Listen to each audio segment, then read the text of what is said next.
Hi everybody and welcome back to the channel. Bob here. Really appreciate you stopping by. So today I have the very first release from the new company, Trafford Watch Co. The watch takes inspiration from three particular race car drivers from the 1930s. And back then, when the war hit Europe, these guys actually ended up being involved in some espionage activities directly under Winston Churchill. The whole story is new to me, so it's been kind of fun reading up on these guys the last couple of days. And we'll talk a little bit more about them in just a minute. Big thanks to Trafford Watch Co. for reaching out and lending in the watch. Really appreciate it. So let's get in for a closer look at the watch. So the three drivers I was referring to earlier were William Grover Williams, Robert Benoit, and Jean-Pierre Wimille. All three were successful race car drivers, winning races like the Monaco Grand Prix to the 24 Hours of Le Mans. When the war hit, these three were called upon by Winston Churchill to use their skills as well as their connections to help with the Allied war effort. The group was known as the Special Operations Executive, or the S.O.E, and they were commissioned to aid in, and this is Churchill's words, setting Europe ablaze. I'm getting this info from a press kit Trafford sent out. I'd love to find a book on these guys. I've been looking a little online, but really interesting story, and this is where the watch gets its name, the S.O.E Roadster. Now, the dial is very much dishing out the racing vibes. They do have a nod to the espionage side of the story. On the case back, though, they have the parachute with the S.O.E at the bottom there. Up top is Churchill's "Set Europe Ablaze" quote, and around the perimeter is some specs on the watch. Neat looking case back. The dial is very sporty, especially with those racing stripes down the one side. This variant is green, but there's also a blue and a black. I believe all will be available in a steel or a black PVD case option. I'll fire up the chronograph here, and the watch uses the Seiko VK64. It's a mecha quartz movement, so you get that mechanical feel to the pushers, that bit of a snap, as well as that snap back of the hands when you stop and reset the chronograph.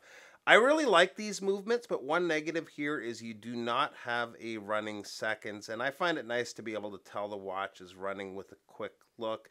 Otherwise, a really nice looking dial. Over at the 3 is the subdial in white. The 24 there adds to the racing style, but also represents what the subdial is showing us, which is the time in 24 hours. At the 9 is the minutes counter for the chronograph. One kind of a fun touch is the date in red matching some of the other red accents of the watch. The hands and applied markers have lume. The hands are using BGW9 and the markers and bezel C3 Superluminova. Decent lume, but not crazy bright or anything. This watch is a prototype, so possible it's a little brighter on the production models. For the bezel, they opted to go with the second time zone. It's a 120 click bezel with a black ceramic insert. I think the look of the 12-hour bezel works well versus a timing bezel, and you can still easily use this to time things as well. Everything lines up properly, and the action's pretty nice too. The case is completely brushed, and if we look at it from this perspective, you can see it angles slightly towards the case back. It makes the bezel protrude and easier to grip. Now, I was speaking with the owner, and he may make the lugs shorter and thicker on the production models. He hasn't fully decided on that yet, but the lugs aren't true wire lugs. They take a regular spring bar, and you can see we've got quick release on these particular straps.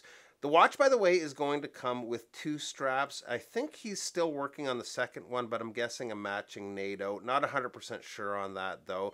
He's also working on books that'll come with these watches talking about the drivers and their story, so it's kind of nice to have that little extra with the watch. Size-wise, the Roadster comes in at 40.6 millimeters. The lug-to-lug is just over 48 millimeters. Thickness is 13 millimeters, and the lug opening is 20. Water resistance on the watch is 100 meters, and the crystal is a domed sapphire with an anti-reflective treatment. On my 7¼ inch wrist, it wears well. The way the case angles, it has less surface area against the wrist, so you get a little more range of motion. Looks better too than if the case was just a straight down slab side. So these are planned to be coming to Kickstarter the 1st of March, so very soon. The estimated starting price is going to be $250 for early birds. It'll eventually go to approximately $350, then finally around $425 at full retail.